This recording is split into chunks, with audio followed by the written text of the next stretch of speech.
Rebonjour du coup. Bienvenue pour ce 5e cours de cette année de la chaire de neurobiologie et immunité. Cette année, on s'intéresse aux interactions neuroimmunitaires dans le développement des circuits cérébraux et des pathologies, l'émergence des pathologies neurodéveloppementales. Et on a vu dans les derniers cours, on s'est vraiment focalisé sur les grandes phases du développement des circuits cérébraux, puis on a regardé ce que les cellules immunitaires, notamment les macrophages du cerveau et les microglies, font dans le développement cérébral des circuits précoces et dans des phases plus tardives en lien avec l'activité neuronale. Et on a vu que ces cellules avaient des rôles différents au cours du temps dans la construction des circuits, la formation de la matrice, le développement des synapses, puis dans des phases de raffinement des circuits, notamment dans l'élagage de certaines synapses surnuméraires, et que ces cellules participent aussi au développement de neurones inhibiteurs GABAergiques, et que la balance entre ces neurones inhibiteurs GABAergiques et excitateurs est importante pour l'activité dans les circuits. Et puis la semaine dernière, donc en visio, on a vu un petit peu que finalement, en dehors de ce dialogue entre ces cellules immunitaires, microgliales, les macrophages et les circuits émergents, finalement, il y a aussi une couche un petit peu au-dessus de ces interactions, avec d'une part des interactions qui régulent l'activité des microglies, qui sont sensibles à l'inflammation, mais à aussi d'autres signaux environnementaux. Et puis on a vu que des signaux immunitaires, notamment des cytokines, des facteurs sécrétés, pouvaient agir directement sur les neurones en régulant leur activité. Et donc aujourd'hui, on va un petit peu changer de point de vue pour essayer de faire le lien, de se poser la question, est-ce que finalement ces interactions neuroimmunitaires participent ou pas, et dans quelle mesure on peut penser qu'elles participent à, on va dire, au risque de développer des maladies neurodéveloppementales. Donc on va vraiment changer un petit peu de point de vue pour essayer de revenir dans le cours 6 sur des mécanismes potentiels de convergence entre des risques, on va dire, plutôt neuronaux, génétiques et des risques immunitaires. Donc, on a vraiment regardé toutes ces interactions pendant les premiers cours et maintenant, on va essayer de comprendre quel est le lien, s'il y en a un, avec des pathologies. Alors, je vais prendre quelques minutes, un petit peu, pour vous dire de quoi on va parler et aussi de quoi on ne va pas parler pendant ce cours sur les pathologies. D'abord parce que là, l'idée, c'est d'aller s'intéresser à des mécanismes. Donc, on va parler un petit peu de pathologie, mais de manière très générale, sans rentrer parfois dans le détail de la symptomatologie ou des troubles observés chez l'homme. On va s'intéresser vraiment à, globalement, ce qu'on sait et aussi ce qu'on ne sait pas sur les interactions neuroimmunitaires dans le développement de ces pathologies. Alors, déjà, on peut s'interroger sur qu'est-ce qu'on va appeler ou de quoi on va parler quand on parle de ces pathologies. Alors, classiquement, les pathologies neurodéveloppementales, telles qu'elles sont, on va dire, caractérisées ou classifiées dans notamment les manuels des maladies mentales, on va retrouver des troubles du spectre autistique, des troubles du déficit de l'attention avec ou sans hyperactivité, l'épilepsie, du retard mental et tout un tas d'autres pathologies qui sont vraiment des pathologies associées à des défauts de développement du système nerveux central et du cerveau. Alors on peut se demander si le terme pathologie est approprié puisque dans le spectre autistique, on sait aujourd'hui que ce spectre regroupe des personnes qui ont des symptômes très différents et qui vont jusqu'à un, on va dire, développement qu'on peut considérer comme étant tout à fait, pas normal, mais avec un continuum finalement qui va de la pathologie à la non-pathologie. Donc, c'est un vrai débat qui est très important pour les patients, qui est très important pour les familles, pour l'accompagnement des malades. C'est une vraie question, mais qu'on n'abordera pas du tout dans le cadre de ce cours, et on parlera de troubles ou du spectre autistique. Je ne vais en aucun cas dire que ce n'est pas un sujet très important et essentiel pour les patients et les proches de ces patients et les personnes qui les accompagnent. Alors aujourd'hui, on va s'intéresser particulièrement au spectre autistique, qui est donc, alors on va dire une pathologie, mais encore une fois, c'est pas, on peut considérer que ce terme est à remettre en cause, qui est finalement a une incidence assez fréquente en fonction des pays, des critères et de ce qu'on inclut dans ce spectre. C'est environ une incidence de 1%, et c'est une pathologie qui est caractérisée par des défauts d'interaction, de communication sociale, par des intérêts restreints et des comportements répétitifs et stéréotypiques. L'ensemble, on va dire, des troubles autistiques inclut tout un tas de syndromes qui sont différents et qui peuvent inclure certaines de ces autres pathologies neurodéveloppementales. Par exemple, 30% des cas répertoriés du trouble du spectre autistique des patients ont aussi des épilepsies, et certains sont également atteints de retard mental. Donc on voit tout de suite que finalement, essayer de mettre ces pathologies dans des cases est déjà quelque chose d'un petit peu compliqué. Et puis, on va s'intéresser aussi aujourd'hui à une pathologie qui n'est pas en général inclue dans cette terminologie des maladies neurodéveloppementales, qui est la schizophrénie, qui est donc une pathologie, on peut encore se poser la question, mais on n'abordera pas ça ici, une pathologie qui a une incidence en moyenne d'environ 1 sur 1000 et qui est caractérisée par des phénotypes, des symptômes, un tableau clinique extrêmement différent avec des symptômes positifs et négatifs et qui se développe beaucoup plus tard. Les troubles autistiques en général sont diagnostiqués environ dans les 3 premières années si le diagnostic est fait de manière adaptée. La schizophrénie se développe plutôt chez l'adolescent, chez le jeune adulte.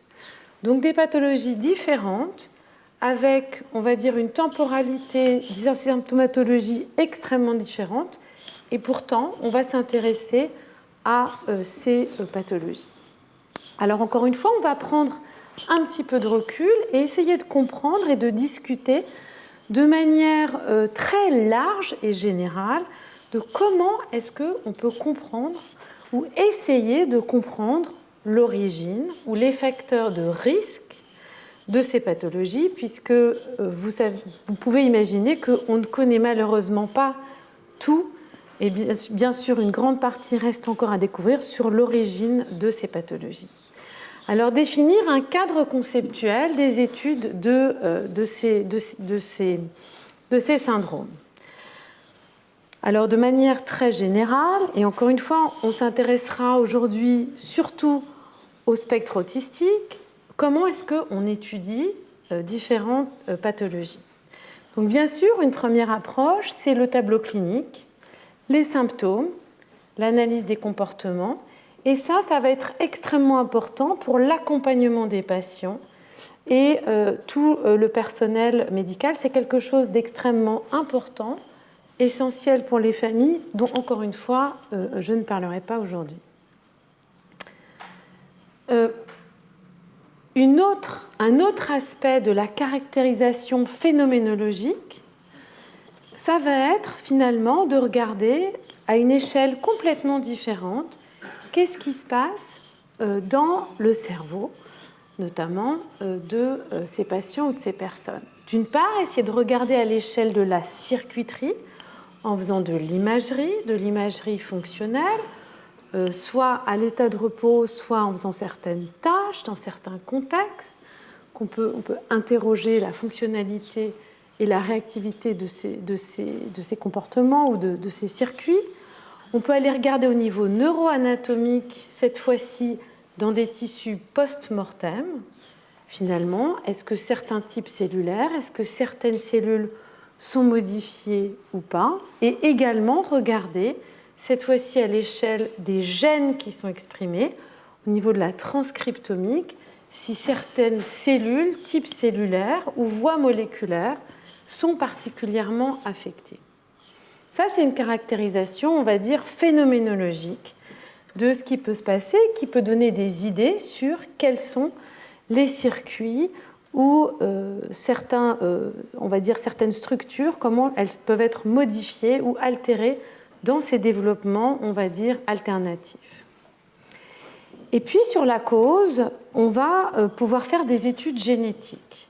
Et on verra plus en détail comment est-ce que ça peut être fait, mais des études fondamentales, notamment dans les troubles du spectre autistique, ça a été des études sur les jumeaux, où on peut véritablement explorer le rôle de la génétique versus le rôle de l'environnement. On peut ensuite, grâce au séquençage à haut débit et à des études différentes, aller regarder les différents facteurs génétiques qui sont impliqués dans ces pathologies et à partir de ça, ou en parallèle, réaliser des études épidémiologiques qui vont permettre de déterminer des facteurs de risque, par exemple l'inflammation.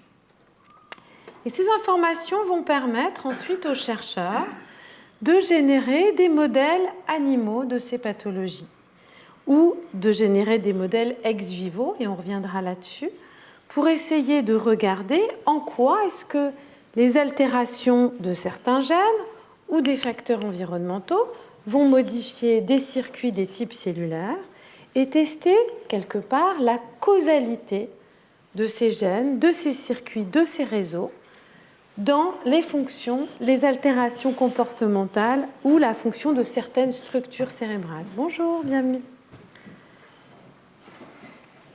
Et c'est toujours cette fois-ci en dialogue complet entre l'analyse des modèles animaux ou des modèles ex vivo qu'on va pouvoir revenir essayer de comprendre, de disséquer les mécanismes moléculaires, cellulaires, anatomiques qui potentiellement sous-tendent les modifications, les perturbations ou le développement alternatif. Et donc on a un vrai dialogue entre différents types d'approches qui sont complètement différentes, mais qui vont être assez essentielles pour aller vraiment regarder ce qui est de l'ordre de la corrélation, ce qui est de l'ordre de la causalité, et permettre d'être plus ou moins assertif ou conclusif sur l'implication de différents facteurs. Alors on va regarder un petit peu ça d'un peu plus près, justement, avec le spectre autistique. Donc encore une fois, on ne va pas parler de ça, mais on va s'intéresser à la caractérisation, la circuiterie, l'imagerie, la neuroanatomie et la transcriptomique. Alors je vais résumer, parce qu'on a 1h30 pour parler de beaucoup de choses, donc je vais résumer énormément de choses. Je ne vais pas parler des circuits ou des fonctions impliquées, je vais m'intéresser plus, puisqu'on parle des circuits cérébraux, véritablement à ce qu'on a vu et qui est en lien avec ce qu'on a regardé plus tôt. Donc l'ensemble des études d'imagerie, on va dire de neuroanatomie, ont permis de montrer que finalement il y a des défauts de manière générique et large dans une grande partie des patients, des problèmes de connectivité au sein du cerveau, c'est-à-dire de relations entre différentes structures et de microcircuiterie locale. Et en particulier des modifications de certaines régions avec une densité de différents neurones et une architecture neuronale un petit peu différente. Ce qui a été bien montré, c'est qu'il y a une hyperconnectivité locale, c'est-à-dire une modification de la balance excitation-inhibition vers l'excitation. Donc on a moins de neurones inhibiteurs GABAergiques, qui sont moins fonctionnels, et donc une hyperconnectivité locale. Et ça va vraiment bien avec l'idée que dans 30% de ces patients, il peut y avoir des syndromes épileptiques qui sont eux aussi liés à un décalage de la balance excitation-inhibition. Une infiltration microgliale avec une neuroinflammation locale observée dans certaines régions localisées. Et des modifications de connectivité à longue distance avec aussi l'apparition de ce qu'on appelle une astrocytose, c'est-à-dire une activation aussi également des astrocytes. Donc des modifications, on va dire, un petit peu d'organisation fonctionnelle des circuits qui ont été vraiment bien caractérisées et qui sont présentes, qu'on retrouve dans différentes régions, pas dans toutes les régions, mais dans différentes régions qui vont être associées avec notamment le comportement, les interactions sociales ou les troubles répétitifs et notamment la stéréotypie motrice qui ont été bien caractérisés.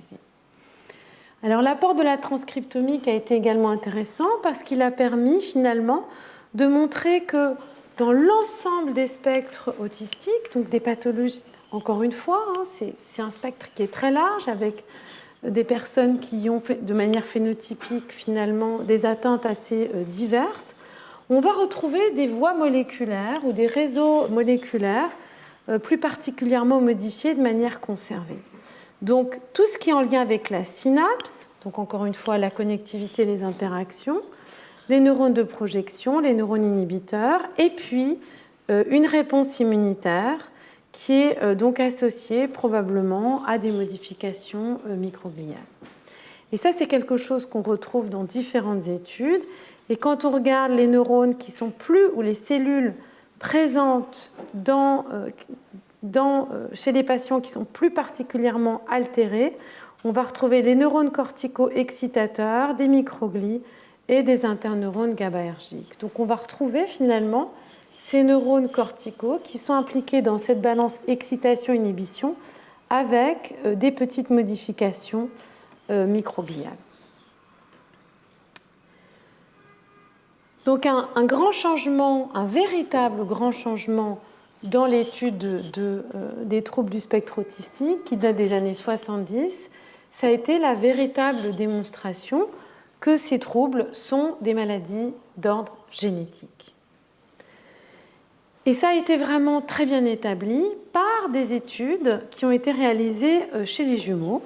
Et alors, juste une petite précision sur ces études chez les jumeaux. Donc, on a des jumeaux monozygotiques, c'est-à-dire qui ont 100% de leurs gènes totalement identiques. C'est les jumeaux qui se ressemblent totalement. Et des jumeaux dizygotiques qui ont environ, comme des frères et sœurs, à peu près 50% de gènes en commun. Et d'aller étudier finalement dans des jumeaux monozygotiques ou dizygotiques, lorsque l'un des jumeaux est atteint d'un trouble, si l'autre jumeau l'est aussi, permet de mesurer la composante associée à l'ensemble des gènes sans savoir quelles sont les mutations éventuelles qui sont présentes. Et ici, on a un schéma qui va montrer la concordance dans des jumeaux monozygotiques ou dizygotiques, donc en fonction des études dans le temps. Les premières études ont été faites dans les années 70, enfin la fin des années 70, et il y a énormément d'études qui ont été réalisées et qui amènent environ à une héritabilité présente. Alors là, c'est écrit en tout petit, mais c'est en fonction des études entre 60 et 70% d'héritabilité des troubles du spectre autistique. Donc un poids de la génétique qui est clair et qui est clairement établi par ces études chez les jumeaux. Ce qui est aussi important de savoir, c'est que finalement, ces études chez les jumeaux et les études génétiques ont montré que les troubles du spectre autistique ne sont pas isolés. Et par exemple, la schizophrénie, qu'on peut retrouver dans ce tableau ici, là, a aussi une héritabilité de 80%. C'est-à-dire que même si ce sont des maladies qui se développent relativement tard, si ce sont des maladies dont il y a énormément d'indications pour penser qu'il y a des événements qui se produisent, en tout cas pour la schizophrénie au moment de l'adolescence ou chez le jeune adulte qui peuvent contribuer à l'émergence de ces pathologies, on a une composante, une héritabilité très forte de ces maladies neuropsychiatriques, avec donc un poids de la génétique qui est clairement, véritablement établi. Donc ça, c'est une chose qu'on sait. C'est déjà pas mal. Alors, quand on parle de génétique, il faut encore faire attention, c'est-à-dire qu'est-ce qu'on entend par une maladie génétique ? C'est-à-dire que parmi les gènes, il va y avoir des facteurs, des modifications, des variations, des mutations qui vont conférer des risques plus ou moins élevés et plus ou moins forts, de manière isolée ou polygénique, avec plusieurs mutations, pour contribuer à l'émergence de la maladie. Alors on a plusieurs schémas. On peut avoir par exemple des mutations qui sont portées par la mère, par le père, et puis c'est l'enfant qui va porter les deux mutations qui va être malade, donc une mutation autosomale récessive. On peut avoir une mutation dominante, où finalement un seul allèle va pouvoir être transmis à l'enfant qui va développer une pathologie, ou on peut avoir des risques additifs, et on pense que c'est quand même une grande partie des cas de spectre autistique, où on va avoir plusieurs risques petits, légers, faibles, qui vont s'additionner et finir finalement par contribuer au développement d'une pathologie ou d'un développement en tout cas atypique. Donc ça, c'est des mutations ponctuelles, et on a aussi de plus en plus énormément d'indications pour montrer qu'il y a des variations avec un nombre de copies différents en fonction des petites duplications de régions génomiques qui vont être transmises, 1, 2, 3 ou différents nombres de duplications qui peuvent être transmises, des translocations ou également des insertions qui vont être présentes. Alors les troubles du spectre autistique, je vous ai dit, c'est extrêmement large, et vous voyez tous ces noms ici qui sont en fait des noms de syndromes ou de pathologies qui font partie du spectre autistique mais qui sont associés à d'autres phénotypes. Et par exemple, il y a le syndrome de Phelan-McDermid, sur lequel je reviendrai, la sclérose tubéreuse de Bournonville, qui sont des pathologies qui vont inclure comme phénotype un trouble du spectre autistique, mais aussi d'autres pathologies. Par exemple, la sclérose tubéreuse de Bournonville, il y a des troubles du spectre autistique, mais il y a également le développement de petites tumeurs bénignes dans différents organes du corps. Néanmoins, ces syndromes vont être relativement intéressants dans l'étude des mécanismes et de la génétique associés à ces pathologies. Donc là, ici, sur ce schéma, à chaque fois, on parle de transmission, de mutation d'un parent à un enfant. On sait aussi qu'il y a énormément, dans le cas de l'autisme, et ça, c'est des choses qui ont été vérifiées notamment par des grandes études de séquençage d'exomes grâce au séquençage à haut débit, qu'il y a énormément de ce que l'on appelle de mutations de novo, c'est-à-dire de mutations, de modifications génétiques ou de modifications du nombre de copies qui donc apparaissent chez le patient, la personne concernée, qui ne sont pas directement transmises par les parents. Donc une architecture génétique extrêmement compliquée de ces pathologies. Donc on sait que c'est génétique, mais une architecture compliquée, avec probablement dans un grand nombre de cas, finalement, un multigénisme qui contribue à la pathologie. Alors comment aborder les mécanismes? Comment comprendre, essayer de disséquer ce qui peut se passer dans ces cas, ou dans ces contextes, dans ces pathologies compliquées, qui sont les pathologies neuropsychiatriques. Et alors là, justement, ce sont l'existence, on va dire, de cas un petit peu particuliers qui ont été extrêmement importants pour avancer. Je vous ai parlé du syndrome de Phelan-McDermid, qui peut être lié à une duplication d'une région d'un chromosome, mais qui peut aussi exister de manière dominante autosomale, donc dans une mutation particulière. La sclérose tubéreuse, qui elle aussi est liée finalement à la transmission d'une mutation particulière, donc dans un gène en particulier. Et donc ces mutations syndromiques associées soit au syndrome par exemple de Phelan-McDermid ou de la sclérose tubéreuse de Bournonville, on a aussi le syndrome de l'X fragile qui est associé à une mutation plus particulièrement dans un gène, ont permis véritablement d'être des espèces de points d'entrée pour comprendre ce qui peut se passer dans ces pathologies.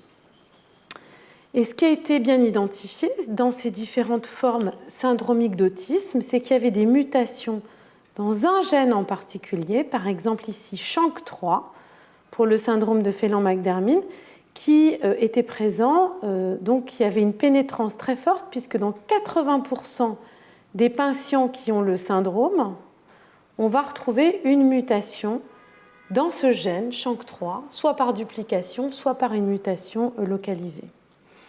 Dans la sclérose tubéreuse, on va avoir des mutations, on va avoir à peu près 50% des patients qui vont avoir des mutations soit dans le gène TSC1, soit dans le gène TSC2, qui sont associés à une voie moléculaire particulière, etc., etc. Et puis, d'autres facteurs qui ont été isolés, comme par exemple le gène neuroligine 4, notamment par l'équipe de Thomas Bourgeron à Pasteur, qui est associé à des formes non syndromiques, c'est-à-dire véritablement des cas isolés de syndrome autistique, ou non syndromique ou idiopathique, neuroligine 4, qui sont des variants ou des mutations qui sont extrêmement rares, mais qui sont extrêmement pénétrants. C'est-à-dire, il y a très peu de cas d'autisme qui sont liés à une mutation dans ce gène neuroligine 4, mais quand il y a des mutations dans neuroligine 4, alors le risque de développer l'autisme est très grand. Et en utilisant ces mutations, qui, comme on le voit quand on regarde la composition, on va dire, de l'ensemble des patients, représente une toute petite partie des patients, mais qui ont permis d'être un point d'entrée pour aller explorer les facteurs génétiques importants dans ces pathologies. Donc tous ces facteurs-là, qui représentent une toute petite partie, on a pu ensuite séquencer d'autres gènes ou d'autres facteurs de risque et venir les intégrer dans un schéma qu'on avait déjà pu débroussailler grâce à ces facteurs, ou ces mutations associées à de l'autisme syndromique ou à des variants particuliers. Alors qu'est-ce qu'on a fait une fois qu'on a eu ces facteurs? On a pu générer des modèles animaux, et notamment des souris mutantes pour tous ces différents facteurs. Donc vous voyez, on peut faire des duplications, on peut muter certains facteurs ici, l'X fragile, TSC1, TSC2, donc c'est la sclérose tubéreuse de Bournonville, neuroligine 4, tous les facteurs SHANK3 associés au syndrome de Phelan-McDermid, mais qui sont aussi maintenant identifiés dans des patients idiopathiques, des troubles autistiques. Et puis on peut aller regarder maintenant dans ces modèles animaux les modifications comportementales, d'interaction sociale, etc., les défauts à l'échelle cellulaire, et donc avancer sur la compréhension des mécanismes à l'échelle de la cellule et des réseaux génétiques pour comprendre ce qui se passe. Alors juste pour vous montrer un petit peu, ce qu'on peut faire chez la souris, c'est aller regarder les interactions sociales, voir comment les animaux interagissent entre eux, voir comment mâles et femelles se comportent, etc., etc. Parce que ce que j'ai oublié de vous dire, et on y reviendra, c'est que les pathologies dont je vous ai parlé ont un dimorphisme sexuel, et sauf certaines mutations qui sont particulièrement liées à des chromosomes sexuels, touchent majoritairement, avec un dimorphisme sexuel, une prévalence d'environ, entre les statistiques 3 pour 1, 4 pour 1, touchent principalement les hommes ou les garçons. Donc on peut réaliser toute une batterie d'interactions de comportement. Et vous voyez que là, ça devient très difficile, parce qu'on ne peut pas parler de souris qui sont dans le spectre autistique ou de souris qui ont éventuellement des troubles schizophréniques. On parle d'animaux, on parle de comportement. La pathologie chez l'homme est caractérisée par toute une symptomatologie qui est complètement différente. Mais on essaye, en utilisant ces modèles, de comprendre les causes neurobiologiques, cellulaires, moléculaires et au niveau des circuits dans les réseaux pour ensuite pouvoir comprendre ce qui se passe. Alors quelque chose qui a été fondamental dans ces modèles animaux, c'est d'aller interroger les circuits. C'est-à-dire, une fois qu'on a modifié, par exemple, la génétique, on peut aller ici, dans ce contexte-là, aller enregistrer comment les neurones déchargent, par exemple, dans des tâches d'interaction sociale, et aller regarder très spécifiquement les différentes régions cérébrales qui vont être affectées ou non dans le cadre d'interaction sociale avec la mutation d'un facteur particulier dans tel ou tel type de cellules. Et puis, ce qui est très important, c'est grâce à l'optogénétique, c'est-à-dire la manipulation de l'activité des neurones par de la lumière, dans le contexte animal, on a pu aller montrer que c'était ces neurones-là, GABAergiques, excitateurs, dans le cortex préfrontal, dans le cortex cingulaire, qui étaient responsables de l'anomalie de l'activité des circuits ou jusqu'à l'anomalie de comportement, et de valider qu'on pouvait réparer ou modifier les altérations comportementales liées à la mutation de certains facteurs. Donc on sort dans ce contexte-là véritablement de la description ou de l'analyse descriptive pour aller regarder, interroger si les défauts de connectivité observés sont vraiment sous-tendent les défauts comportementaux chez l'animal ou les défauts de fonctionnement des circuits. Et ça a vraiment permis d'aller relier de manière causale des cascades génétiques identifiées dans des mutations chez l'homme, des mécanismes cellulaires et moléculaires, et de dire voilà, les défauts d'interaction sociale ou les défauts de fonctionnement du cortex préfrontal ou du cortex cingulaire sont liés à une altération de tel et tel et tel neurone à tel moment du développement. Et donc ce qui émerge dans les cascades impliquées, c'est véritablement la synapse. Toutes les mutations qui ont été retrouvées, donc là c'est vraiment l'ensemble des facteurs qui ont été retrouvés, sont en grande partie impliqués dans la synapse excitatrice et synapse inhibitrice, avec ici on retrouve neuroligine et SHANK, donc SHANK3 dont j'ai déjà parlé, qui sont des molécules d'échafaudage qui sont très importants pour stabiliser les synapses et maturer les synapses. On va retrouver ici d'autres facteurs qui sont importants pour la régulation épigénétique en aval des synapses. Donc, les synapses, excitatrices, inhibitrices et la régulation épigénétique. Une autre cascade dont j'ai un petit peu parlé avec TSC1, TSC2, facteurs impliqués dans la sclérose tubéreuse, c'est la régulation de la traduction, c'est-à-dire de manière générale la production de protéines et notamment d'une voie qu'on appelle la voie mTOR qui va permettre de réguler la production de protéines. On va retrouver ici ce facteur qui est muté, par exemple dans le syndrome de l'X fragile. Et globalement, ce qui ressort des analyses génétiques chez l'animal, en aval des études génétiques qui ont permis d'identifier des facteurs de risque chez l'homme, ce sont des défauts donc de synaptogénèse en lien avec tous ces facteurs impliqués dans la formation et la stabilité des synapses. Dans l'élagage synaptique, on retrouve en excès des synapses excitatrices, des modifications des rythmes qui sont liées à la balance excitation-inhibition et un défaut assez majeur de tout un tas d'interneurones GABAergiques qu'on a vu plus tôt, notamment avec des modifications de ces interneurones, soit au niveau d'étapes de migration, d'intégration des circuits ou de maturation.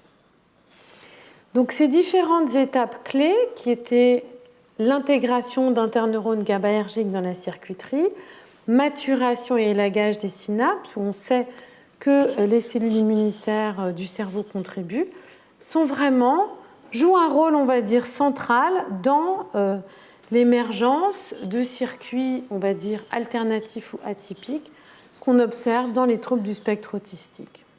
Donc on va retrouver des défauts de migration, d'intégration, de fonction des synapses GABAergiques, de la polarité des synapses GABAergiques qui sont impliquées dans les rythmes et également, comme on l'avait vu, dans la plasticité des colonnes de dominance oculaire. Donc on retrouve des étapes importantes de développement des circuits, dont on a vu que les microglies pouvaient les altérer, mais jusqu'à présent, il n'y a aucun argument génétique pour relier des cellules immunitaires ou des signaux immunitaires avec de manière causale avec les troubles du spectre autistique. Ça, c'est quelque chose qui est là aussi tout à fait clair. Alors, pourquoi, au début, je vous ai dit, on va se concentrer sur les troubles du spectre autistique et puis on va un petit peu parler de schizophrénie, des pathologies très différentes qui se développent à des moments différents, des temporalités différentes, des symptômes différents. Pourquoi ?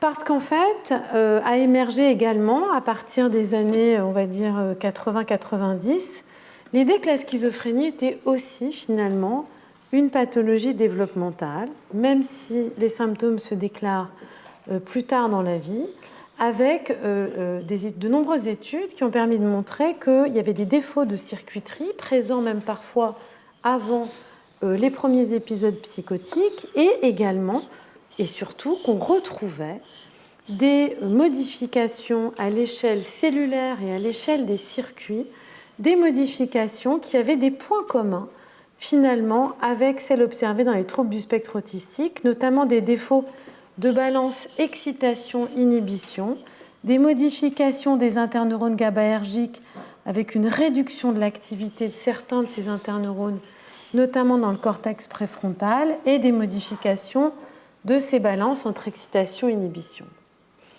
D'où l'idée, assez initialement saugrenue, que ces pathologies pouvaient impliquer, au moins transitoirement, certains circuits, peut-être pas au même moment. On a vu que le développement était vraiment quelque chose qui s'organisait dans le temps et dans l'espace, mais que ces pathologies pouvaient avoir des points communs, et on a considéré à les appeler, par exemple, des interneuropathies, c'est-à-dire des pathologies de la balance GABAergique, excitatrice, etc.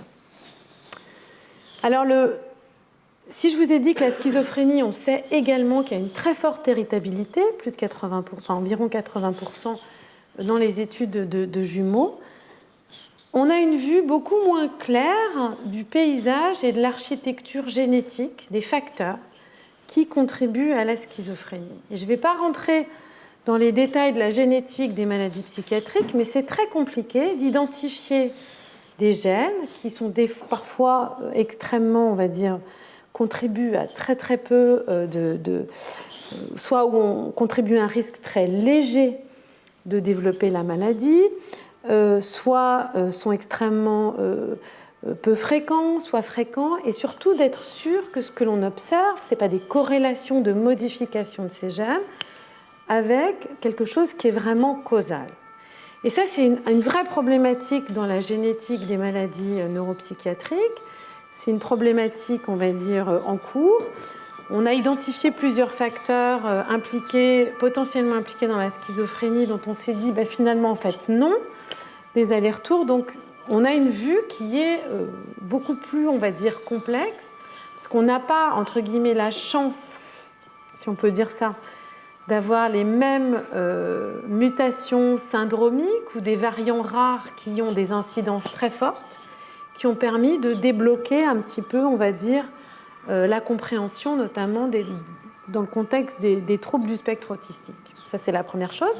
Puis l'autre chose, c'est que comment regarder chez une souris ou dans un modèle animal si finalement une souris a des troubles schizophréniques. C'est aussi plus compliqué. Il y a des troubles d'interaction, d'intégration somatosensorielle, des troubles d'intégration et notamment de réponse à l'intégration donc de perception sensorielle, mais c'est vrai que c'est quelque chose qui est un petit peu plus compliqué et plus délicat.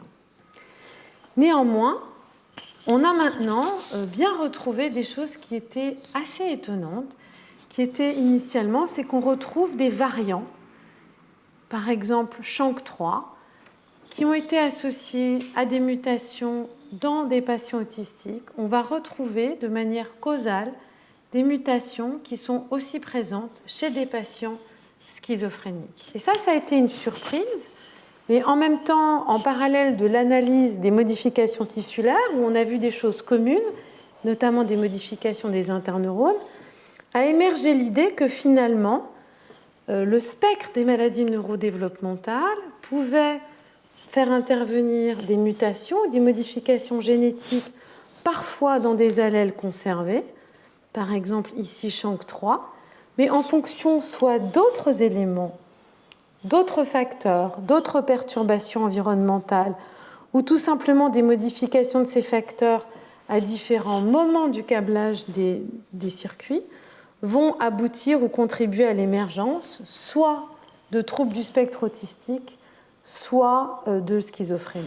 Donc l'idée que finalement ces maladies neurodéveloppementales pourraient être considérées un petit peu, pas comme un continuum, mais en tout cas pas totalement comme des pathologies entièrement séparées qui n'ont pas de cause commune. Et on va retrouver encore une fois des mutations SHANK3 associées à ces différentes pathologies. Et on retrouve aussi, par exemple, des variations du nombre de copies de certains gènes qui sont présents dans des patients de troubles du spectre autistique ou de la schizophrénie et qui montrent finalement qu'il peut y avoir, en tout cas dans certains cas, un overlap ou une redondance aussi bien au niveau génétique qu'au niveau biologique.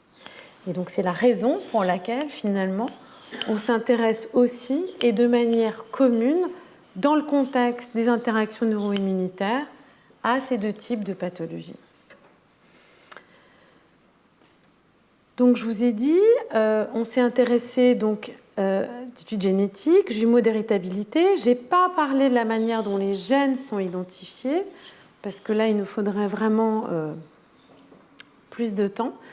Mais encore une fois, il y a différents types d'expériences, de séquençage qui permettent d'associer de manière statistiquement différente des mutations avec l'occurrence de ces pathologies. Et je vous ai beaucoup parlé de modèles animaux qui ont quand même été fondamentaux et qui sont toujours fondamentaux pour véritablement relier un gène, une mutation, un type cellulaire concerné, le circuit dans lequel il est impliqué, la modification de l'activité de ce circuit, le comportement, et pouvoir tester à chacune des étapes la causalité véritablement et non pas la corrélation entre ces différentes étapes. Maintenant, il y a d'autres types de modèles qui sont en train d'émerger et qui sont aussi extrêmement utiles pour regarder d'autres choses qui sont des modèles ex vivo. J'en ai un petit peu parlé quand je parlais des microglies, mais aujourd'hui, grâce à des facteurs de reprogrammation, on est capable de prélever quelques fibroblastes de la peau de patients ou de vous, de moi, et de fabriquer ce que l'on appelle des cellules pluripotentes induites, ou iPSC, qui sont des cellules qu'on va pouvoir ensuite redifférencier dans des types cellulaires différents in vitro.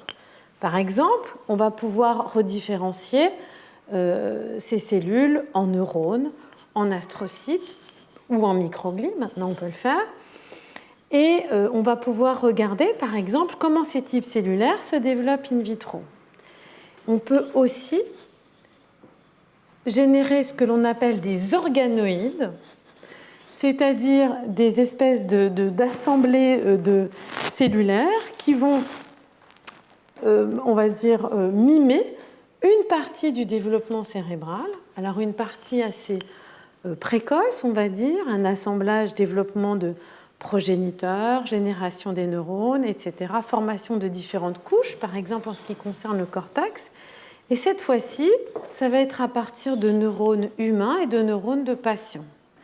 Donc on va pouvoir aller regarder la complexité génétique dans un contexte de cellules humaines et d'aller regarder d'autres aspects qui sont différents, par exemple, de ceux qu'on peut regarder chez l'animal, puisque là, il va s'agir de neurones humains dans un contexte humain, mais qui est, on va dire, à une certaine mesure un petit peu artificiel, mais qui va apporter des informations différentes.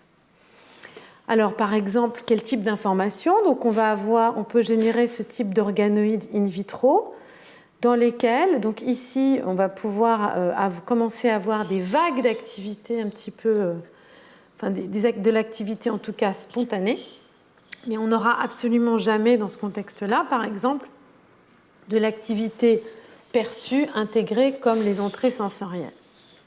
Néanmoins, on va pouvoir regarder la diversité des types cellulaires, l'ordre dans lequel ils sont générés, leur capacité à faire des synapses, etc., etc. Et puis on verra un petit peu la semaine prochaine, mais là, dans les organoïdes, on n'a que des neurones et on commence à avoir des cellules gliales, Mais on n'a pas de microglies, puisque ces cellules ne viennent pas du tissu cérébral, mais viennent du sac vitellin, comme on l'a vu, et colonisent le cerveau. Mais maintenant, ce qu'on peut faire, c'est mélanger ce type d'organoïdes avec des cellules dérivées qui vont ressembler à des microglies et voir ce qui se passe dans ce contexte-là. Donc, ce qu'on peut faire, c'est donc générer des lignées cellulaires à partir de patients, à partir de contrôles. On peut faire des lignées isogéniques. On peut réintroduire des mutations. On peut corriger des mutations qu'on aura détectées dans ces lignées cellulaires. Et là aussi, aller tester la fonctionnalité des différents gènes identifiés dans ce type d'organoïdes où on pourra regarder la formation des neurones, etc. Donc c'est une autre échelle et c'est une autre approche, mais qui est complémentaire et qui apporte des choses différentes par rapport à ce que l'on peut voir chez l'animal. Donc ça, c'est un papier, par exemple, qui vient de sortir en février, où les auteurs ont regardé comment est-ce que différentes mutations, dans des facteurs extrêmement différents, pouvaient moduler dans des organoïdes la génération de différents types cellulaires. Et ce qu'ils ont observé, qui est assez intéressant, c'est que finalement, ils ont vu que dans les 3 lignées mutées, ils allaient modifier la cinétique relative de production d'interneurones GABAergiques inhibiteurs et de neurones excitateurs, ce qui transitoirement va générer un décalage entre l'activité d'excitation et d'inhibition. Mais ce qu'ils ont observé aussi, puisqu'on peut regarder, disséquer les gènes impliqués, c'est que ces mutations le faisaient en utilisant des cascades génétiques complètement différentes. Donc on peut avoir des points de convergence sur des mécanismes cellulaires, on va dire la synchronie de génération entre des neurones excitateurs et inhibiteurs qui va permettre de moduler ou de générer des circuits entre guillemets équilibrés entre ces deux forces ou ces deux activités dans les circuits, mais qui peuvent être médiés par des cascades génétiques très différentes. Et donc ce type d'approche peut permettre d'avancer dans la compréhension de ces mécanismes. Donc des pathologies, des modifications neuroanatomiques, de l'étude génétique qui vraiment convergent vers la synapse et la régulation de la traduction.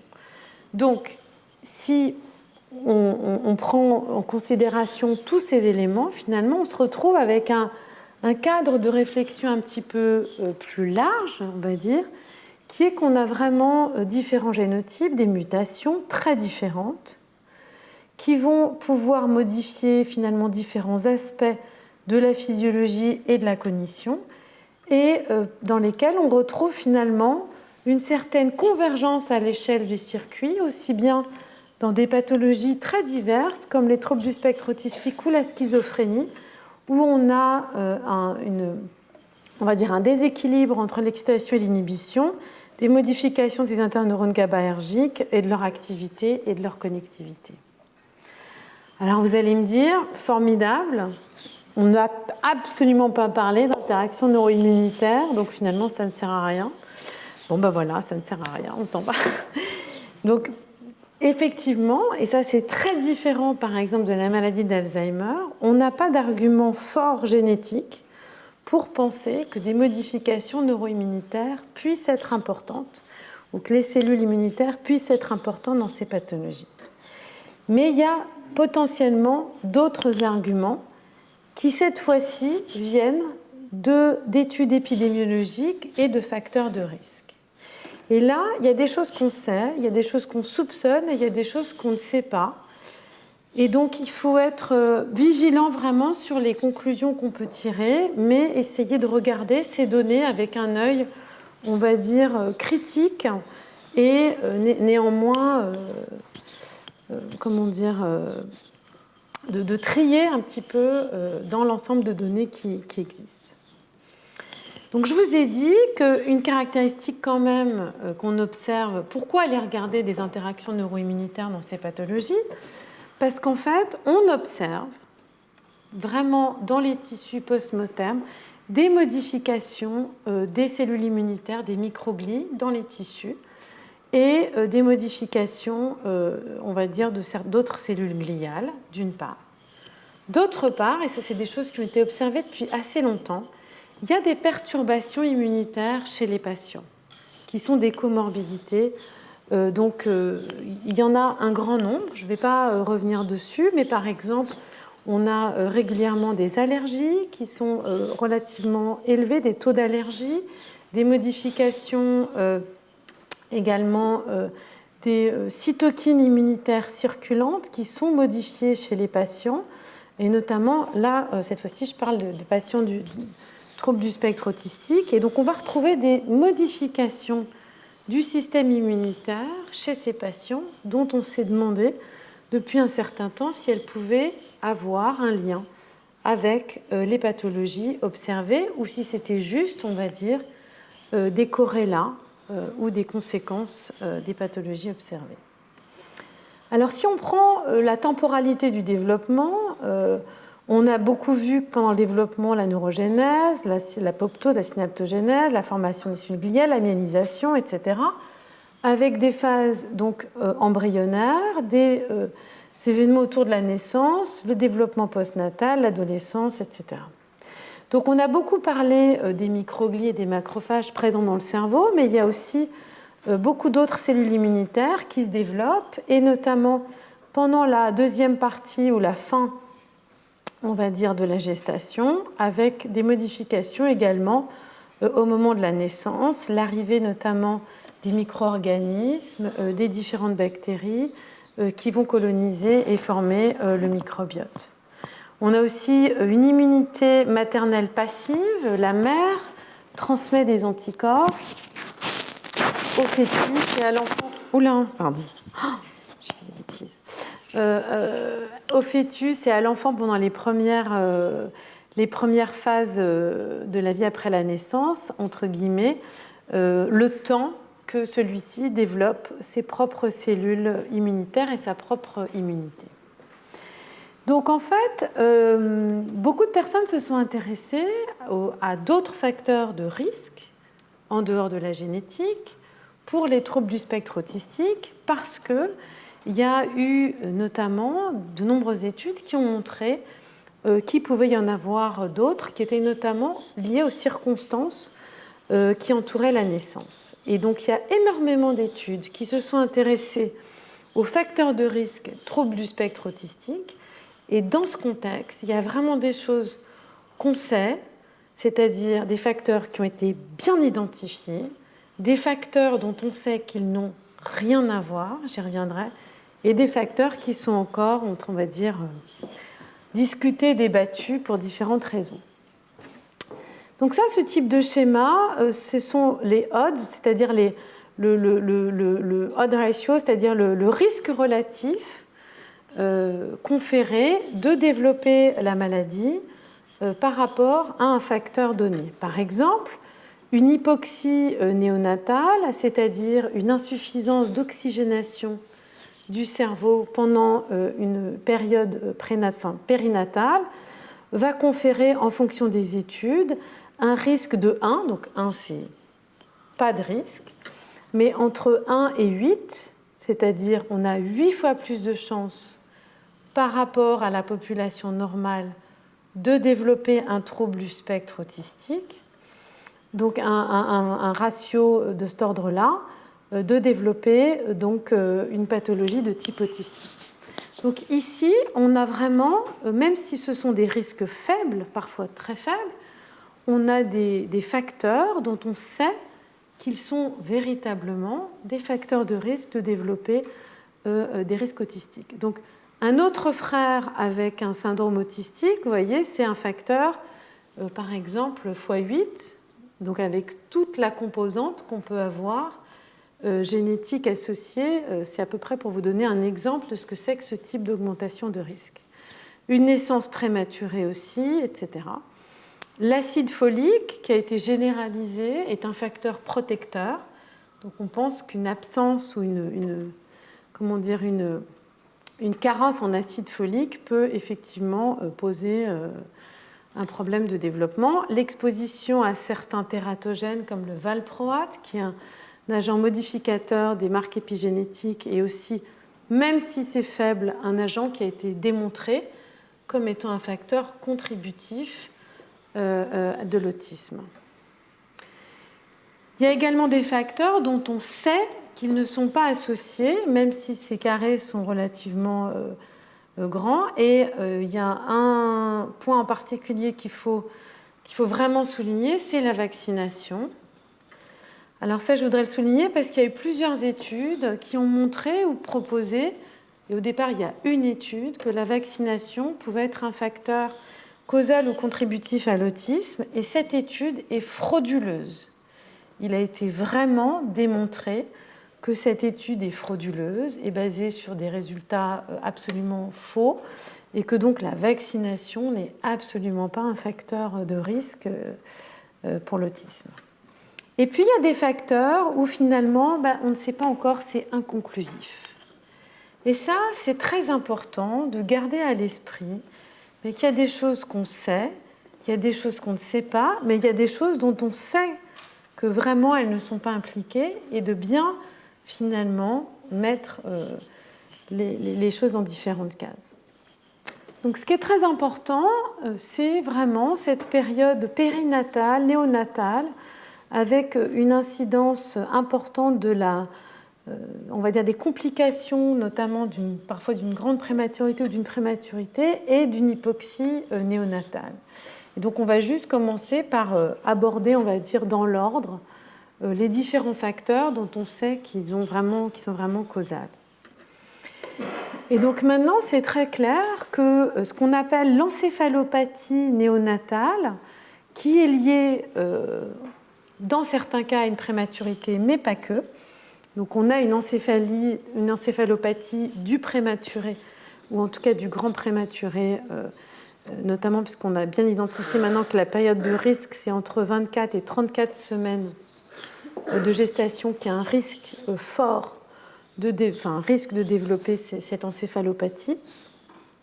Et vraiment, on va dire, différents facteurs, donc une naissance prématurée, mais il peut y avoir également donc une hypoxie, un manque d'oxygénation, ou alors ce qu'on appelle des traumatismes qui vont affecter le développement du cerveau pendant cette période particulière. Une infection, par exemple, d'autres parties de l'organisme, etc., vont conduire à tout un tas de symptômes qui sont caractérisés par des lésions, white matter injury, des lésions dans la substance blanche, c'est-à-dire dans les tracts axonaux qui vont être importants pour la communication à longue distance dans différentes structures. Et cette encéphalopathie va être associée à plusieurs facteurs, ce qu'on appelle une leucomalacie périventriculaire, c'est-à-dire des lésions locales et une infiltration massive de cellules immunitaires qui vont permettre de moduler, de réguler cette inflammation liée à des lésions, et également des hémorragies locales, soit dans les zones prolifératives, soit au niveau du ventricule, qui vont aboutir parfois à des défauts de formation de certaines connexions nerveuses, à la mort ou à l'élimination de certaines connexions et de certains neurones. Et donc on sait que ces différentes pathologies associées à cette encéphalopathie sont liées notamment à une prématurité, souvent une grande prématurité, puisque la prématurité c'est avant 37 semaines, mais là on est vraiment dans des cas beaucoup plus précoces. Et ce qui est intéressant, ce qui a été bien remarqué aussi, c'est que les conséquences à long terme de cette encéphalopathie sont extrêmement variables. Donc on peut avoir des individus qui récupèrent extrêmement bien et qui n'ont aucune séquelle. On peut avoir des individus qui vont avoir des syndromes importants avec du retard mental, avec des paralysies, et on a une augmentation du risque de développer des troubles du spectre autistique. Dans ce tableau clinique, on a un dimorphisme sexuel avec une atteinte beaucoup plus forte ou un prognostic moins bon pour les mâles, pour les garçons. Et ça, c'est quelque chose qui a été observé, confirmé, et pour l'instant, qui qui est quelque chose qu'on ne s'explique pas très bien, mais qui est retrouvé finalement dans beaucoup d'atteintes périnatales ou anténatales, où on va avoir finalement une atteinte beaucoup plus forte chez les mâles. Alors les travaux de Pierre Gressens notamment ont vraiment illuminé sous un regard un petit peu différent l'inflammation qui est présente dans ces bébés prématurés. Encore une fois, ce n'est pas tous les prématurés, mais c'est vraiment en lien avec une inflammation associée soit à des naissances très précoces, soit à des circonstances particulières de la naissance, et les localisations ou les défauts de connectivité qu'on observe, qu'on peut observer en lien avec le développement des troubles du spectre autistique. Et donc, en fait, on va retrouver des atteintes qui sont localisées dans des régions qui vont être relativement proches. Donc, l'idée que ces modifications, inflammations, dans le contexte de la prématurité, vont être particulièrement impliquées dans ces pathologies. Et on a également toujours de manière prévalente ce qui a été baptisé le désavantage des mâles, qui est que systématiquement, des garçons, systématiquement, on va retrouver une atteinte plus forte chez les individus de sexe mâle.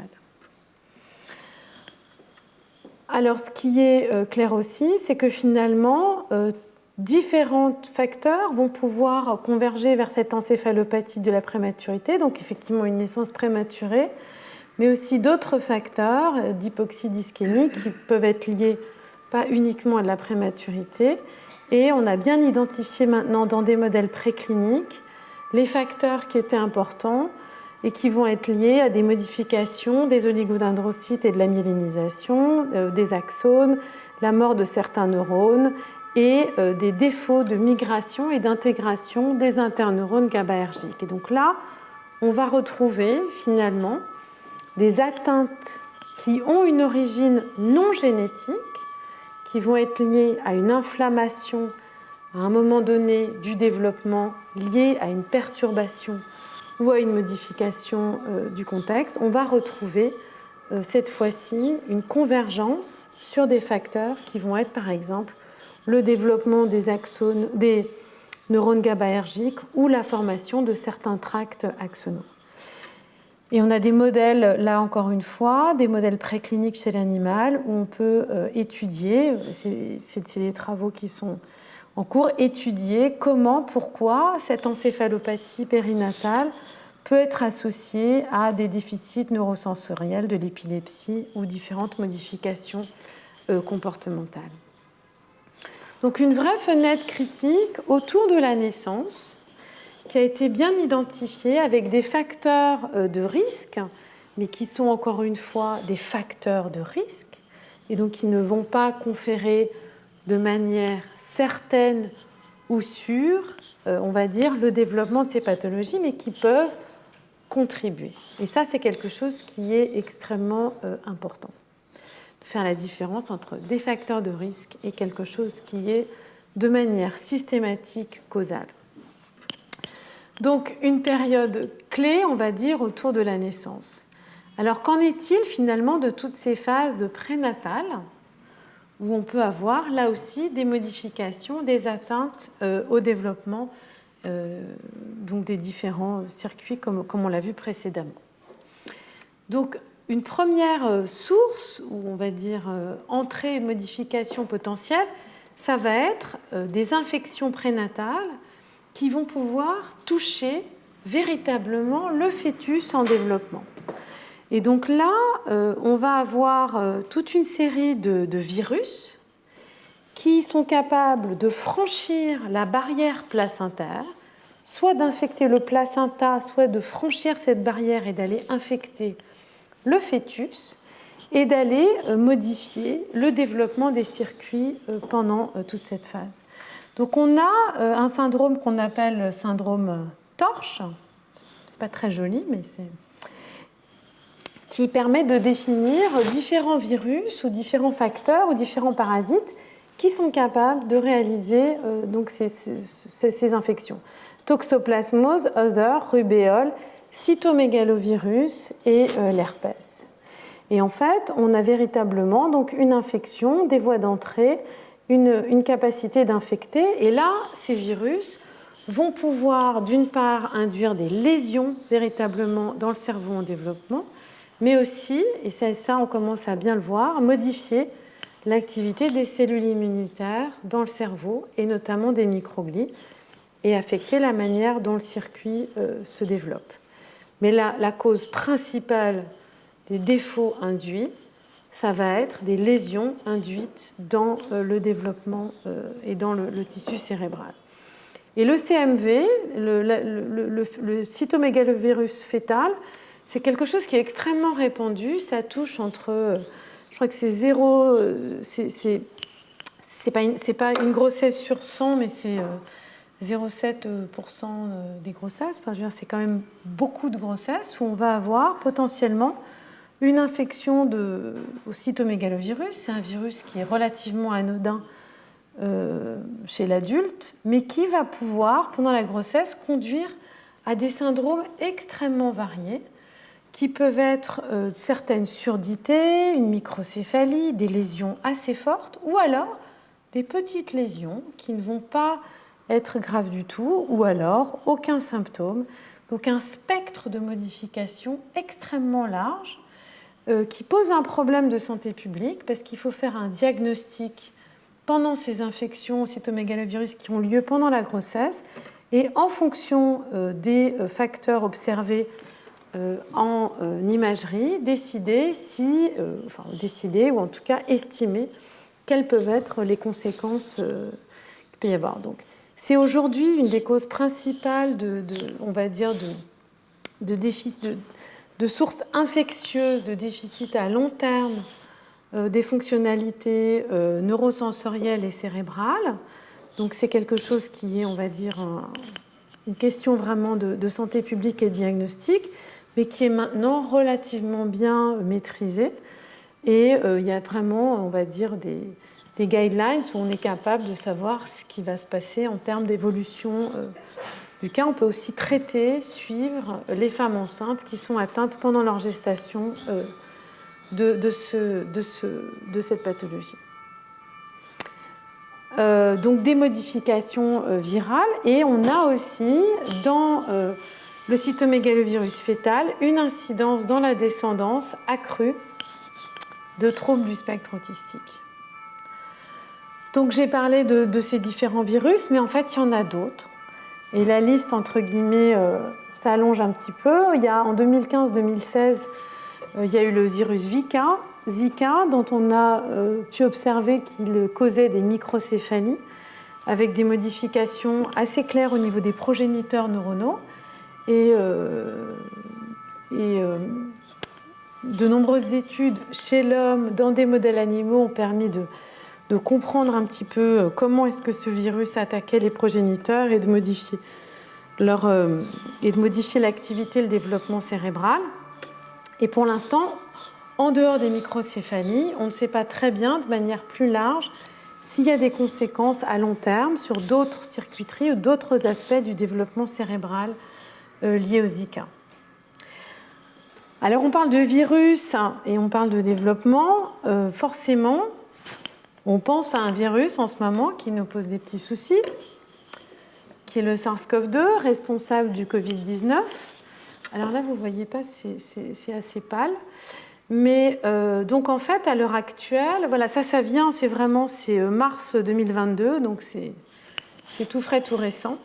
On commence à avoir une vision un petit peu plus claire sur ce qui se passe au niveau des grossesses et du Covid. Donc on a finalement une possibilité de transmission verticale, c'est-à-dire de transmission au placenta et au bébé, mais qui est relativement faible.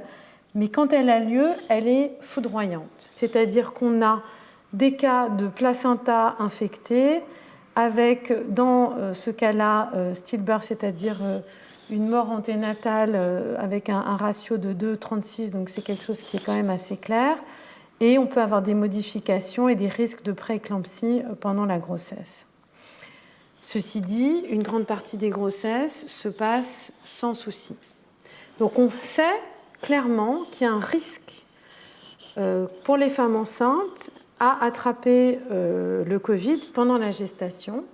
Et ce qu'on sait aussi pour l'instant, c'est que la vaccination des femmes enceintes ne pose, pour l'instant, parmi les études, aucun souci. Donc aujourd'hui, vraiment, il faut que les femmes enceintes se fassent vacciner. Et c'est quelque chose qui est un petit peu compliqué sur un plan de santé publique, puisqu'il y a beaucoup de femmes enceintes qui ne veulent pas se faire vacciner pendant la grossesse. Alors là, de plus en plus, les gens maintenant sont vaccinés avant d'entamer leur grossesse, donc le problème se pose de moins en moins, mais néanmoins, c'est toujours une balance des risques dans ce contexte-là, de savoir, on sait qu'un SARS-CoV placentaire peut être absolument dramatique, alors qu'on sait que pour l'instant qu'une vaccination n'a pas d'effet. Donc ça, c'est l'état actuel en ce qui concerne le SARS-CoV-2 et le Covid-19.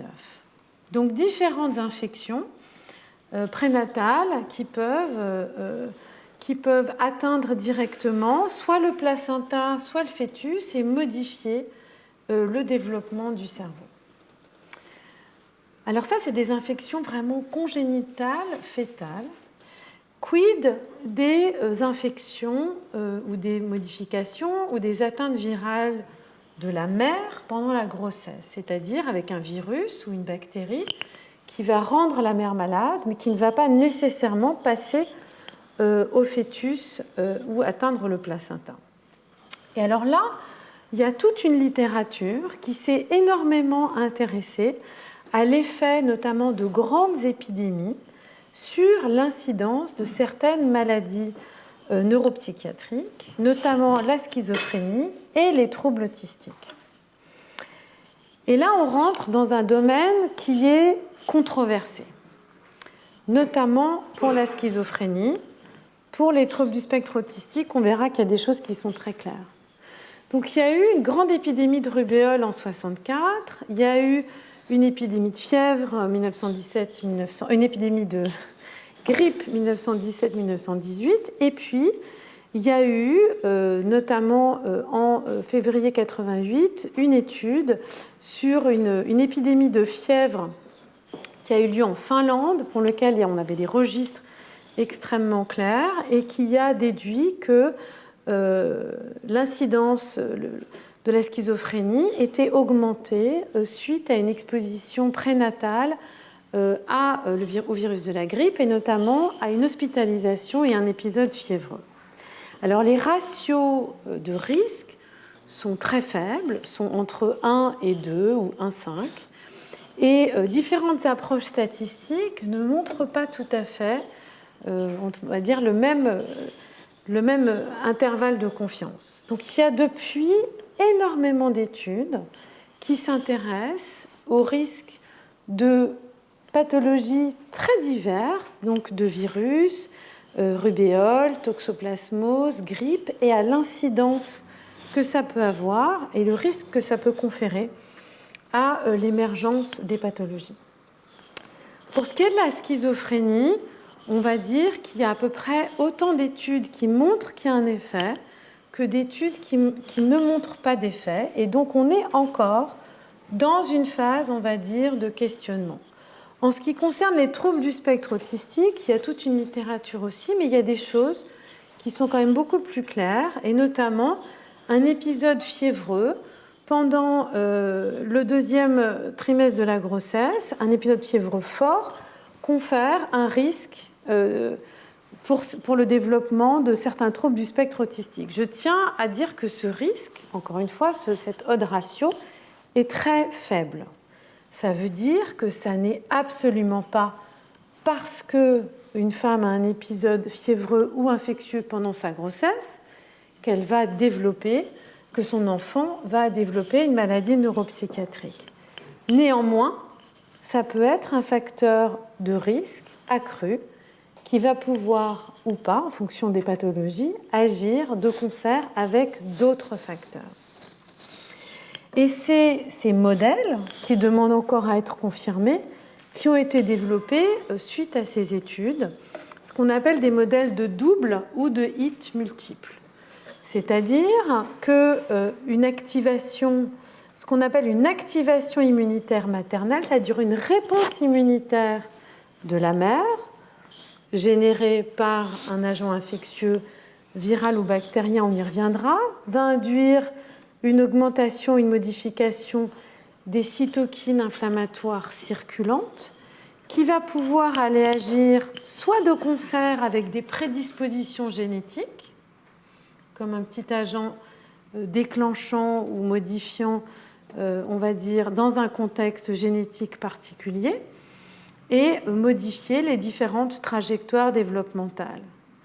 Donc modifier par exemple le risque de développer des troubles du spectre autistique, mais dans un contexte éventuel, encore une fois ça reste à démontrer, par exemple de schizophrénie, en accord avec ou en modification avec un contexte génétique et des événements potentiellement déclenchants dans la vie postnatale ou à l'adolescence, contribuer à faire, entre guillemets, basculer ou modifier l'émergence de ces pathologies.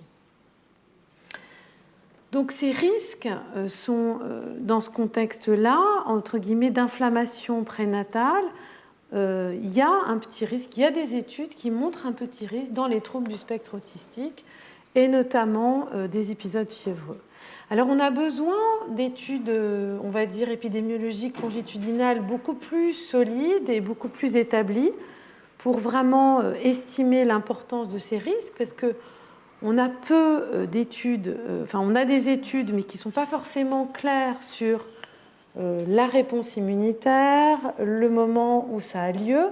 Or, je vous ai dit que le développement des circuits, c'est quelque chose d'extrêmement timé et précis dans le temps, donc en fonction du moment où ces modifications vont avoir lieu, on va avoir un effet ou pas, par exemple, etc., etc. Puis dans le cadre de pathologies comme la schizophrénie, là, on a un vrai, on va dire, manque de données, parce que la grossesse se passe longtemps avant le début ou l'apparition des symptômes. Donc pour faire des cohortes prospectives qui soient, on va dire, fiables, sur lesquelles on puisse s'appuyer, il va falloir effectivement relancer différentes études.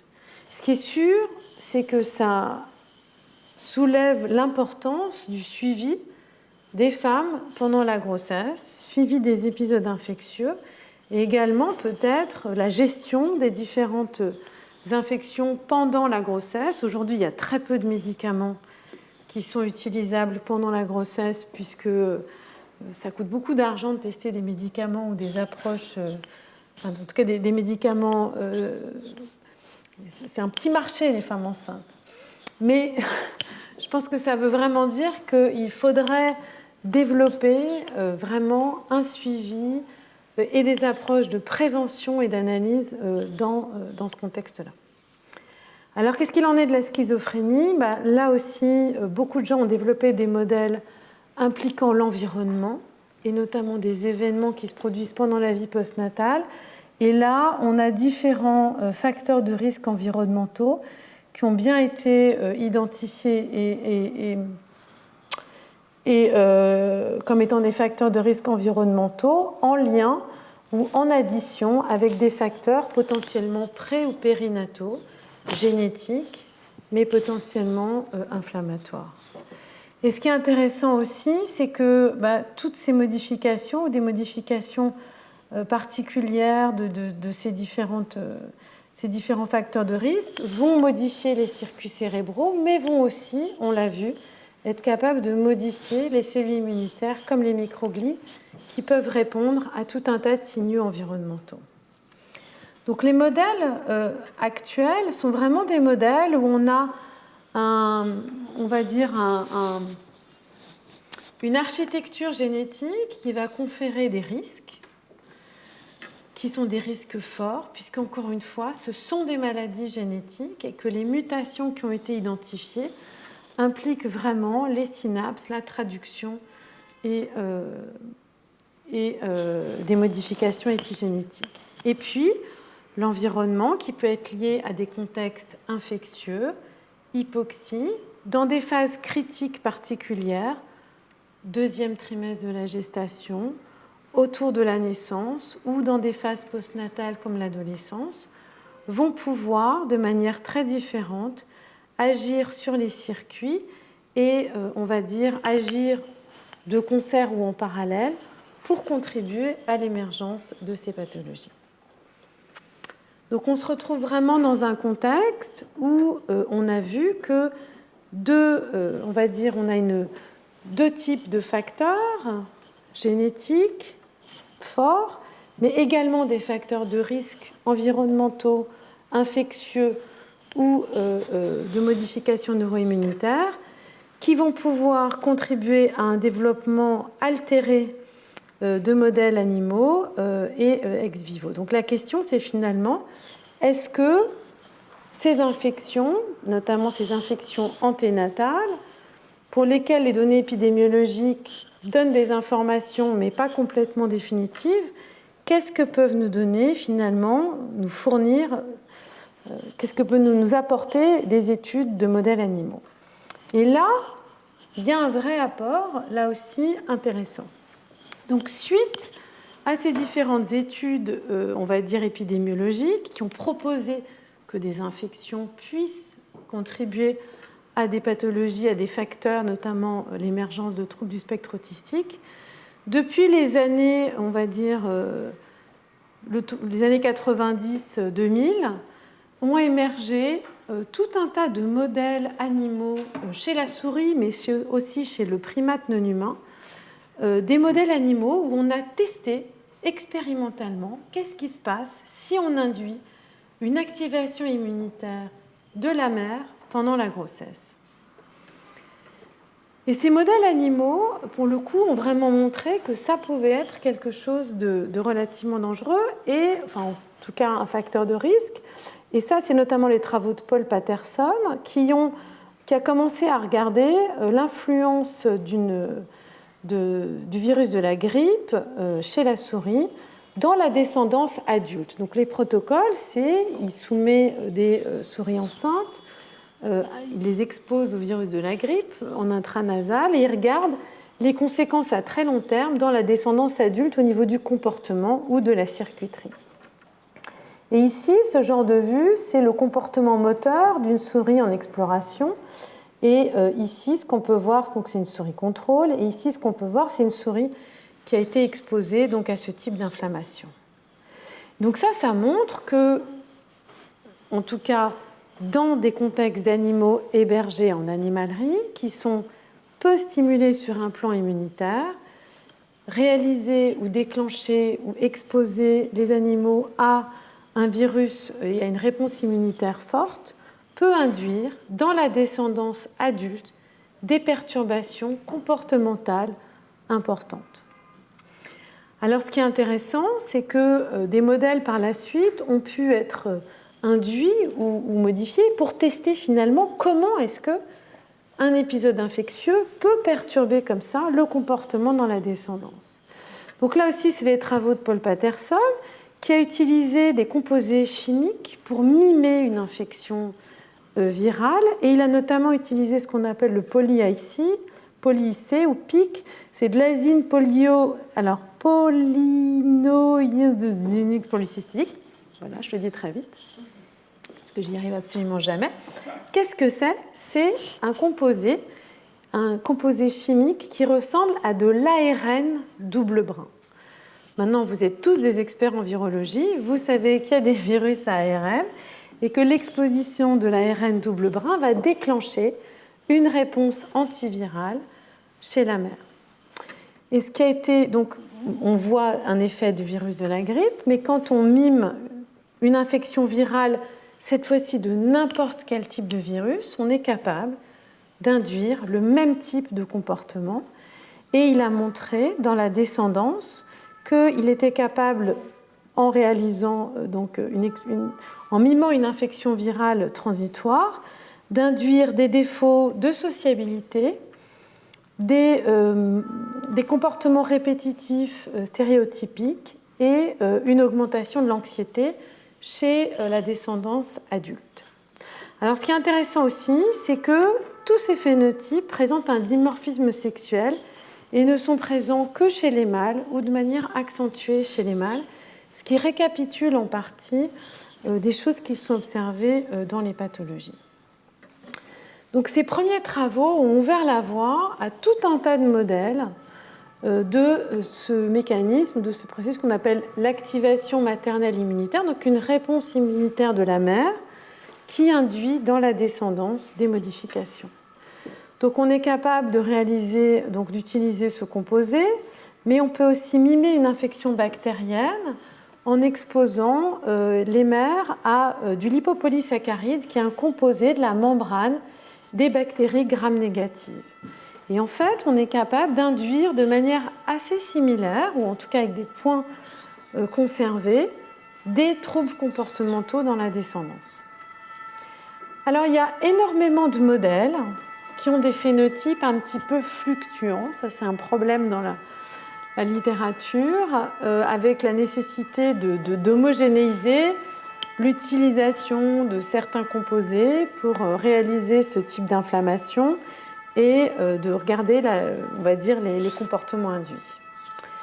Par contre, ce qui est clair, et ça, finalement, ça fait beaucoup de sens, c'est que ce qui est très important, c'est le moment où a lieu cette modification, cette activation maternelle immunitaire, où on voit, par exemple, qu'en fonction du moment de la gestation où ces infections, mimer ces infections et induire une réponse, une activation immunitaire chez la mère peut avoir un effet à certains moments et n'en avoir aucun à d'autres. Et donc on peut définir des fenêtres temporelles de susceptibilité potentielle à ces différentes réponses à des agents, on va dire, perturbateurs immunitaires. Et ça aussi, ça va être important pour revenir sur des études épidémiologiques et voir si certains effets confondants d'études, notamment sur les troubles du spectre autistique, encore une fois, pour le spectre autistique, il y a des arguments pour penser que certaines études montrent un risque faible, mais qui a l'air d'être conservé, alors que d'autres pathologies, pour l'instant, on ne sait absolument pas. Dans ces modèles animaux, on peut aussi explorer le mécanisme. Pourquoi, comment est-ce qu'une inflammation maternelle peut conduire dans la descendance mâle à des défauts comportementaux? Et ce qui a été bien étudié maintenant, c'est que, donc on a des défauts comportementaux ici, c'est qu'en fait on peut bloquer cet effet de l'inflammation maternelle, par exemple en bloquant certaines interleukines, donc des cytokines qui vont être produites par la mère, passer et aller altérer ou modifier le développement du fœtus. Et des circuits cérébraux pour générer ce genre de modification comportementale. Ce qui a été bien étudié aussi, c'est que finalement, cette réponse à des signaux maternels immunitaires peut être modulée par différents facteurs chez la mère. Et notamment, donc ici, on a une réponse inflammatoire, production de cette interleukine 6, qui va ensuite passer la barrière placentaire et on verra la semaine prochaine agir sur le développement des circuits via des voies particulières. Mais cette modification et cette réponse va être modifiée par d'autres cellules immunitaires de la mère, notamment la production d'interleukine 17, qui va être très dépendant de l'état immunitaire de la mère, mais qui peut également être modifiée, par exemple, par la variété ou la composition du microbiote de la mère. Et ça a été bien montré chez la souris. En fonction de l'état du microbiote présent, on va avoir une modification de la production de ces cellules Th17 qui vont modifier la production de cette interleukine IL-17 qui va elle-même influer sur l'effet plus ou moins fort de l'activation maternelle sur le développement cérébral. Donc on se retrouve dans un contexte où finalement on a des facteurs de risque très clairs, naissance prématurée, hypoxie, encéphalopathie, infection congénitale. On a des risques proposés. Certains confèrent un faible ratio, notamment des inflammations pendant la gestation, et des modèles animaux montrent qu'une inflammation pendant la gestation peut induire des modifications comportementales dans la descendance, notamment via la production de cytokines inflammatoires de la mère qui vont aller modifier le développement des différents circuits. Alors maintenant, la vraie question, finalement, c'est de savoir est-ce que ces différents facteurs agissent en parallèle, les facteurs génétiques et ces facteurs potentiellement immunitaires ou environnementaux? Est-ce qu'ils convergent sur des voies particulières? Et c'est quelque chose qu'on va regarder la semaine prochaine. C'est comment est-ce que potentiellement ces modifications, ces perturbations génétiques et ces modifications inflammatoires ou environnementales peuvent agir sur les circuits ou sur les cellules immunitaires pour altérer, soit en synergie, soit de manière parallèle, le développement des circuits, en essayant de remettre donc ces considérations, cette fois-ci dans un contexte de développement pathologique, ou en tout cas alternatif, avec une modification et plus en lien avec les troubles du spectre autistique et un tout petit peu avec la schizophrénie. Voilà pour aujourd'hui. Donc c'était très général sur les différentes pathologies, mais l'idée est vraiment de garder un œil large sur ces questions et surtout de vraiment essayer de bâtir sur ce qui est connu, ce qui est clair, ce qui est certain, de bien considérer ce qui reste encore à débroussailler et à comprendre, et notamment les contributions environnementales, les évidences épidémiologiques, ce qui vient de l'animal et ce qui nous permet d'avoir une vue un petit peu globale de ces questions. Je vous remercie, je vous souhaite une bonne semaine.